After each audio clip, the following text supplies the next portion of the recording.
বাঁশের সাথে টুকরো টুকরো পলিথিনের কাগজ দিয়ে ঘেরা ঘরে থাকেন সুশীল দাস নিবারণী দম্পতি। সন্তানদের মুখে দুবেলা দুমুঠো খাবার জোগাতে হিমশিম খেতে হয়। 4 সন্তান নিয়ে পলিথিনের ঘরে দিন কাটছে হবিগঞ্জের বাহুবল উপজেলার দিনমজুর সুশীল দাস ও তার স্ত্রী নিবারণী দাসের। আমার কারেন্ট নাই, খুব অসহায় আছি, খুব স্কুলে পড়াইতে পারি না, টাকা খরচ করতে পারি না, এবার স্কুলে ডিআই দিতে পারি না, কারেন্ট নাই, খুব অসহায় পড়ছি ভাই। সুশীল দাস গ্রামের একটি হোটেলে কাজ করেন। কাজ জুটলে কোনো রকম সংসার চলে মাত্র। থাকার ঘরটি বসবাসের উপযোগী হলে শান্তিতে ঘুমাতে পারতেন তারা। শীতের তীব্রতা আর গ্রীষ্মের প্রখরতা এবং বর্ষার বৃষ্টিতে ভিজে কোনো রকম দিনাতিপাত করছে পরিবারের মানুষগুলো।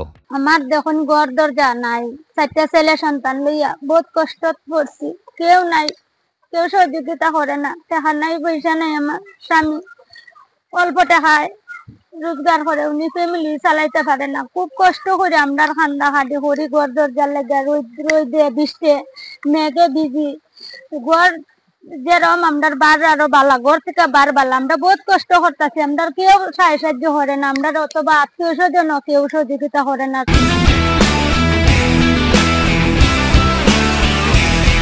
আমাদের ঘরটা অনেক ভাঙ্গা, আমার মা বাবা আমরা এক চকিতে ঘুমাই। আমি ডেইলি স্কুলে যেতে পারি না আমার দেশের কারণে, কারণ আমার টাকা নাই। বৃষ্টি হলে সব পানি ঘরের মেঝেতেই পড়ে। বিদ্যুৎহীন দুর্বিষহ জীবনযাপন সুশীল নিবারণী দম্পতির। তাছাড়া সন্তানদের স্কুলে নিতে পারছে না টাকার অভাবে। মাঝে মাঝে প্রতিবেশীরা সহায়তার হাত বাড়িয়ে দেন। আসলে আপনারা, আমি কি বলবো, আপনারা তো সরাসরি দেখলেন এই যে সুশীল এবং নিবারণী দাস দম্পতির 4টি সন্তান রয়েছে। ওনারা খেতে পারেন না, ভালো একটা স্কুল ড্রেস নেই, স্কুল ড্রেসের অভাবে অনেক সময় স্কুলে যেতে পারেন না।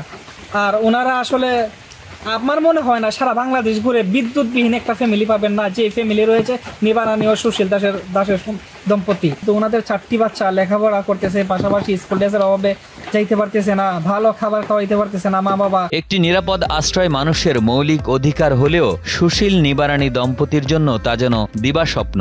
একটি ঘরই পারে এই পরিবারটির জীবনে কিছুটা হলেও প্রশান্তি এনে দিতে।